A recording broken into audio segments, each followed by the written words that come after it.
పంట పండించే రైతు ఏదైతుందో చివరికి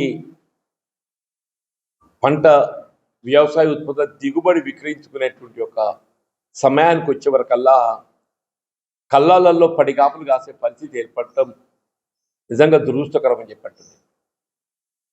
ఇప్పుడు రాష్ట్రంలో కాంగ్రెస్ ప్రభుత్వం ఏర్పడి 2.5 సంవత్సరాలు గడిచిందే.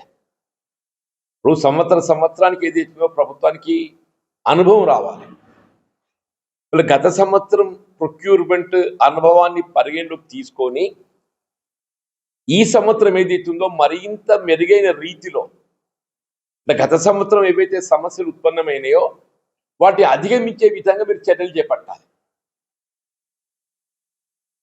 మన జగిత్యాల జిల్లాని ఉదాహరణ తీసుకుంటే గత సంవత్సరం ఈ దినం నాటికి ఏదైతుందో దాదాపు 2.5 లక్షల పైచీలకు మెట్రిక్ టన్నులు ధాన్యం సేకరణ చేస్తే ఈసారి 1.5 లక్షలు. అసలు ఏంటిదంటే సమస్య, అధికారులు ఎవ్వరు కూడా ఏదైతుందో స్పందన లేకపోవటం. ఇప్పుడు అధిక తూకం అనేది ఒక అంశం. ఇప్పుడు చివరికి రైతు పరిస్థితి ఎట్లయిపోయింది కదా అంటే ఆరంభంలో 40 కిలోల సంచికి 2 కిలోలు అదనపు తూకం అంటే భారంగా భావించింది. ఇప్పుడు 2 కిలోలు పోయింది, 3 కిలోలు దాటింది. అంటే క్వింటల్కు 5 కిలోలు పోతుంది. 5 కిలోలు అంటే ఇంటూ 20 లెక్క పెట్టినా 100 రూపాయలే. ఒక 25 క్వింటల్ దిగుబడి లెక్కించుకుంటే ప్రతి ఎకరా మీద రైతు ఏదైతుందో అదనపు తూకం పేరు మీద 2,500 రూపాయలు నష్టపోతుంది. 2,500 రూపాయలు నష్టపోతున్నట్టు. మళ్ళా కళ్ళాలలో పడిగాపులు కాసుడు. ఇప్పుడు తూకం లేదు, రవాణా లేదు, మిల్లులలో దిగుబడి లేదు. నేను రాయకల్ మండలం ఇవన్నీ పీర్పు మండలం పోయేస్తే లారీలు కనుమరుగైనాయి, ట్రాక్టర్లు కనబడుతున్నాయి. లారీలు కనుమరుగైనాయి, ట్రాక్టర్లు కనబడుతున్నాయి. ఇప్పుడు రైతుకు తూకం వేయాలంటే గన్నీ బ్యాగ్ అందుబాటులో లేదు. తూకం వేసే ధాన్యం రవాణా చేయబడాలంటే ఎవరి వాళ్ళు ట్రాక్టర్లు పెట్టుకొని వాళ్ళే తరలించుకోవాలి పరిస్థితి అక్కడికి వచ్చిందా. అడ్లూరి లక్ష్మణ్ గారి దృష్టికి తీసుకెళ్లడంతో, అంతకంటే ముందే ముఖ్యమంత్రి గారి దృష్టికి తీసుకెళ్లడంతో ఏదైతుందో దాన్ని పరిశీలింపజేసి లక్ష్మణ్ కుమార్ గారు మంత్రిగా, జిల్లా మంత్రిగా ఆయన బాధ్యత ఏదైతుందో ఆయన మొట్టమొదటి అడ్మినిస్ట్రేటివ్ శాంక్షన్ 18 కోట్లకు ఇచ్చిండ. ఎమ్మెల్యే గారు ఏదైతుందో మరి ఆయన తెలుసా తెలియదా? ఈ 18 కోట్ల మంజూరీ ఆయన తెలుసా తెలియదా? టెండర్లు పిలిచింది తెలుసా తెలియదా? నేను కేంద్ర ట్రైబల్ మంత్రి ఎవరో ఉన్నారు, పేరు తెలియదన్నా, ఏదో it came in the press yesterday. కేంద్ర గిరిజన సంక్షేమ శాఖ మంత్రి ఉత్తరం రాసిన నా కేంద్ర స్పందన అక్కర్లేదు ఆయన, మీ రేవంత్ రెడ్డి గారి ప్రభుత్వం ఏదైతుందో అని మంజూరు ఇచ్చింది. మీ రేవంత్ రెడ్డి గారి ప్రభుత్వమే నేను అప్పుడు కాంగ్రెస్ పార్టీలో ఉన్ననాడు ఏదైతున్నదో ఈ ప్రాంత సమస్యలను ఏదైతుందో నా బాధ్యతగా ప్రభుత్వ దృష్టి తీసుకెళ్లడంతో మంజూరు ఇచ్చిండ్రు. నేను నిజంగానే చిత్తశుద్ధి ఉన్నట్టయితే ఇప్పుడు 3వ టెండర్ పిలుస్తున్నారు. రేపు ఇదే మే చివరిలోగా ఏదైతుందో 3rd కాల్ పిలుస్తున్నారు. ఆ Gauri Shankar infra construction limited ఏదైతున్నదో వాళ్ళతో టెండర్ అయిపోయింది. ఆయన ఎట్లా జగిత్యాల నియోజకవర్గం మొత్తం గుత్త తీసుకున్నా కదా. జగిత్యాల నియోజకవర్గంలో చేపట్టబడేటువంటి ఏ పనులైనా కానీ కాంట్రాక్ట్ ఏదున్నా నీ కనుసన్నలోనే నిర్మాణ పనులు చేపట్టబడాలి. మరి ఆయన ఏదైతుందో ఈ జగన్నాథపురం వంతెన కూడా టెండర్ వేసి పని చేపట్టుకోను. ఎందుకు నువ్వు ప్రజానీకాన్ని తప్పుదో పెట్టే ప్రయత్నం చేస్తావా? ఇవాళ ఏదైతున్నదో ఆ young India integrated residential school, ఆ కేంద్రీయ విద్యాలయం, ఆ స్పోర్ట్స్ క్రీడా మైదానం, ఇక రేవంత్ రెడ్డి గారు ఏదైతే ఉందో 6 నిమిషంలో శాంక్షన్ చేయొచ్చు. 6 నిమిషం. ముఖ్యమంత్రి గారు ఏదైతే ఉందో 6 నిమిషం లోపల శాంక్షన్ చేయవచ్చు అంటుంది. 6 నిమిషం లోపల. నువ్వు ఎవ్వరికి ప్రేమ లేఖ రాయాల్సిన అవసరం లేదు. ఎమ్మెల్యే గారు ఏదైతే ఉందో ఎవ్వరికి ప్రేమ లేఖ రాయాల్సిన అవసరం లేదు.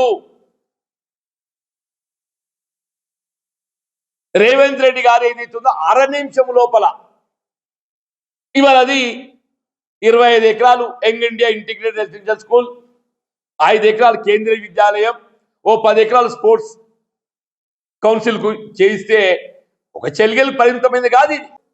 Meet the chief minister. MP గారు ఏదైతుందో స్వయంగా సీఎం గారి దగ్గరికి వెళ్ళి, ఇవాళ మీ కేంద్రానికి వెళ్ళే ఇట్లా ఒక కేంద్ర విద్యాలయం మంజూరు చేయించిన 5 ఎకరాల స్థలం కావాలి, ఇక్కడ చెల్గెలు వాలంటీర్లు అందుబాటులో ఉన్నది అని ఈయన అరవింద్ గారు ఏదైతుందో ముఖ్యమంత్రి కలిసి స్వయంగా మాట్లాడితే, ఇవాళ ఆయన ఎవరు ఎమ్మెల్యేకి 6 నిమిషం పడితే మంజూరు చేయించడానికి, ఈయనకి పడితే ఇంకో నిమిషం పడుతుంది. ఎమ్మెల్యే గారు ఏదైతుందో ముఖ్యమంత్రి గారికి బ్లూ ఐడ్ బాయ్, ముఖ్యమంత్రి గారికి బ్లూ ఐడ్ బాయ్. ఇలా మీరు అసలు ఈ ప్రజానికాన్ని ఏం చేయదలుచుకున్నారు? రైతాంగం ఏం చేయదలుచుకున్నారు? ఆ గోడౌన్లు ఖాళీ చెప్పివయా. ఇప్పుడు వ్యవసాయ మార్కెట్లో ఏదైతుందో అదే Gauri Shankar infra construction limited వాళ్ళు కబ్జా పెట్టింది కదా, మరి బిల్లులు రాకుండా ఎవరైనా కబ్జా పెట్టచ్చు? అదని చెప్పండి. మరి Gauri Shankar infra construction limited వాళ్ళకు బిల్లు రాలేదు కాబట్టే దాన్ని కబ్జా పెట్టిందని నువ్వు చెప్పదలుచుకున్నట్లయితే, బిల్లులు రాని వాళ్ళు అందరూ ఏదైతుందో ఇదే ప్రకారంగా వాళ్ళు నిర్మాణం చేసే పనులని కబ్జా చేయవచ్చా? మరి కలెక్టర్ గారు ఏదైతుందో ఈ అంశం ఇంత తీవ్రత సంతరించుకుంటే, why you are not getting to vacate? Why you are not getting to vacate? నీ మున్సిపల్ కమిషనర్ ఏం చేస్తున్నాడు? నీ పాలనా అధికార యంత్రాంగం ఏం చేస్తుంది? రైతాంగం ఇవాళ ఏదైతుందో కళ్ళ పడిగాపులు కాస్తుంటే మీ బాధ్యత లేదే? నేను స్వయంగా కలెక్టర్ గారితో 10 రోజుల క్రితం మాట్లాడినా. నేను 10 రోజుల క్రితం స్వయంగా కలెక్టర్ గారితో మాట్లాడినా. నేను చెప్పా, మీకు మేజ్ స్టోరేజ్ ఉపయోగించండి సార్, దీన్ని వరి ధాన్యానికి ఏదో ఓపెన్ నెట్టింగ్ వేయండి. నేను గౌరవ కలెక్టర్ గారిని ఏదైతుందో ఓపెన్ నెట్టింగ్ ఏదైతుందో మీరు కమిషనర్ సివిల్ సప్లైస్ ఈ విల్ గివ్ పర్మిషన్. వీళ్ళు జిల్లాలో నెలకొన్న ప్రత్యేక పరిస్థితులలో స్టోరేజ్ ఫెసిలిటీ కొరత ఉన్నందున మాకు ఓపెన్ నెట్టింగ్ వేయటానికి ఏదైతుందో అనుమతి కల్పించని మీరు కమిషనర్ సివిల్ సప్లైస్ ఉత్తరం రాయండి అంటున్నాను. Immediately will grant permission. గతంలో ఇచ్చిన పర్మిషన్. ఇవన్నీ ఓవర్కమ్ కావచ్చు అంటున్నాను.